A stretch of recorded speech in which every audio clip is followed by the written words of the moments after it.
Imagine this. You walk into a room, not with arrogance, not with desperation, but with something far more elusive. A quiet certainty. The air shifts.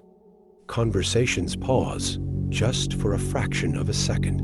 Eyes flicker toward you, then away, as if pulled by an invisible force. You don't command attention. You magnetize it. Now imagine the opposite. You speak, but your words dissolve into the noise. You try to connect, but something feels off, like an echo that never returns. You're not seen, not truly. And the worst part, you can't pinpoint why. Here's the paradox. The men who least chase validation receive the most of it. The ones who don't perform, who don't contort themselves to fit expectations, become the most magnetic.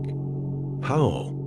What if the key isn't in learning new tricks, but in unlearning the oldest one, the lie that you must earn a woman's attention? Think about it. Society drills into men that attraction is transactional. Be funnier, be richer, be more confident.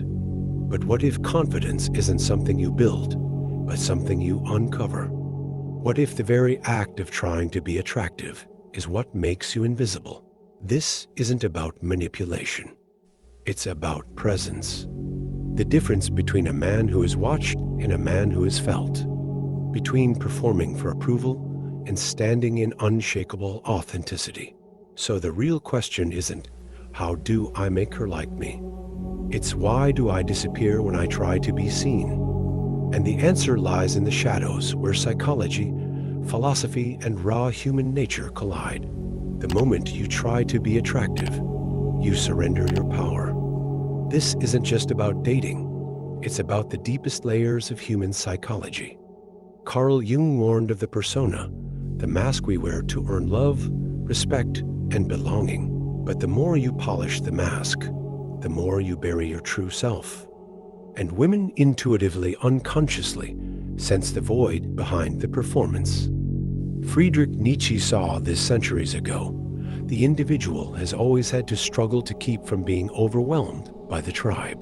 Society conditions men to seek validation through external approval. Be the strong one, the successful one, the charming one. But in doing so, you become a mirror, reflecting back what you think women want, rather than standing as something real. Arthur Schopenhauer understood the tragedy of desire.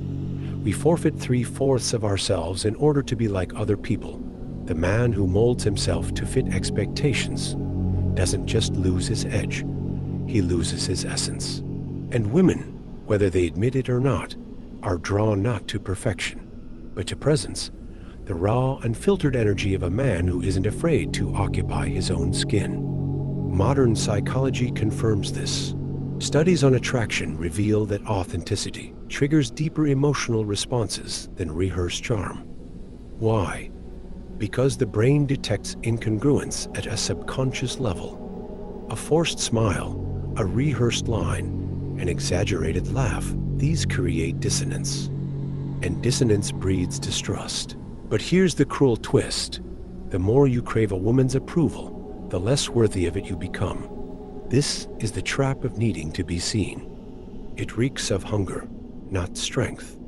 And hunger repels because it shifts the balance of power, making her the prize and you the beggar.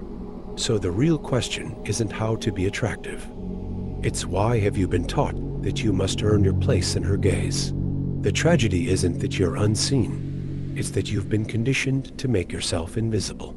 Every time you filter your words to avoid offending her, every moment you hold back your true opinions to seem agreeable, every second you suppress your instincts to appear safe, you erase yourself.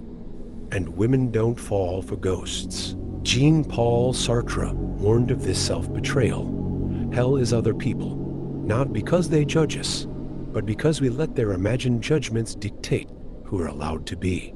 The man who shapes himself to fit a woman's expectations doesn't win her desire. He becomes a reflection of her preferences, not a presence of his own. Neuroscience reveals an uncomfortable truth. The brain's CRAV's certainty When a woman interacts with a man who is unsure of himself, who hesitates, who seeks permission through his body language, who laughs a little too quickly at her jokes, her subconscious flags him as unpredictable, not because he's dangerous, but because he's unreadable in the worst way. His actions don't stem from conviction, but from fear. And fear is the least attractive thing a man can radiate. But here's the darkest consequence of all.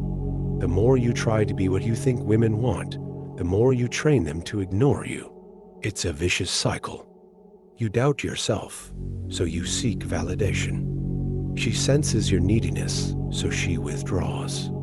Her withdrawal makes you crave approval even more.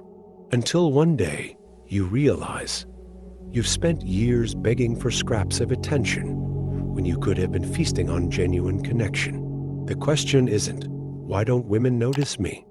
It's, when did you decide you weren't worth noticing? The first law of magnetism is simple.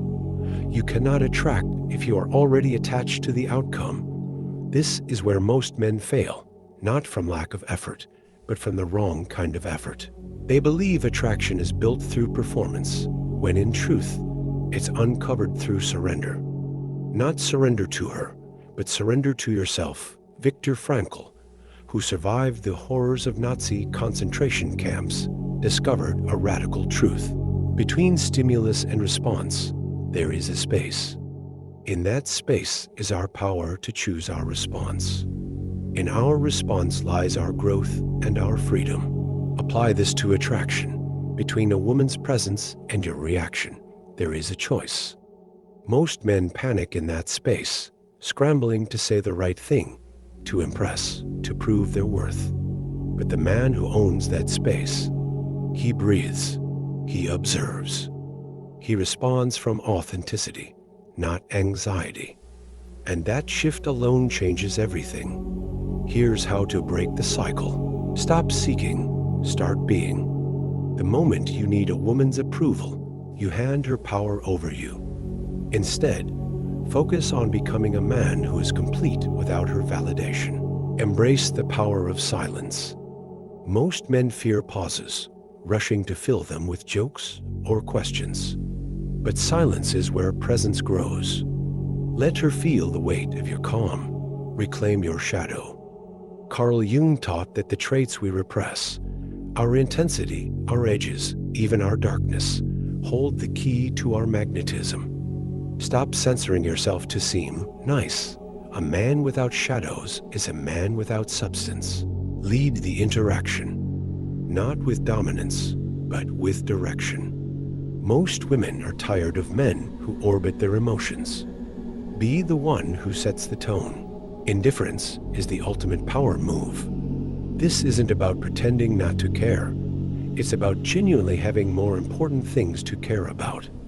When she senses you don't need her, she's free to want you. This isn't manipulation. It's liberation. The rebellion begins when you realize you are never the problem. Your approach was. Here is the secret that changes everything. A woman doesn't fall for what you do. She falls for who you are when you're not trying to make her fall.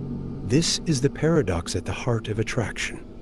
The men who linger in memory, who ignite obsession, who command rooms without uttering a word, they aren't following a script. They've simply returned to themselves. Fyodor Dostoevsky wrote, above all, don't lie to yourself, and that is the ultimate rebellion. To stop lying about what you think you must be to be loved. The moment you stop performing, you become undeniable.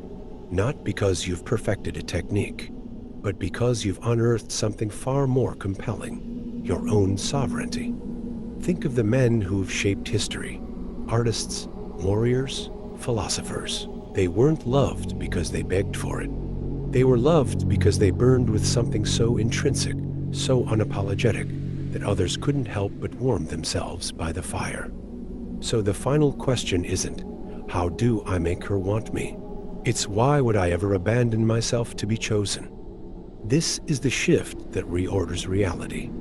When you stand in the fullness of who you are, flaws, shadows, and unpolished edges included, you don't win attraction. You transcend the need for it. And that, more than any trick or tactic, is what makes you unforgettable. Now go. Stop chasing. Start existing so fiercely that the world has no choice but to see you.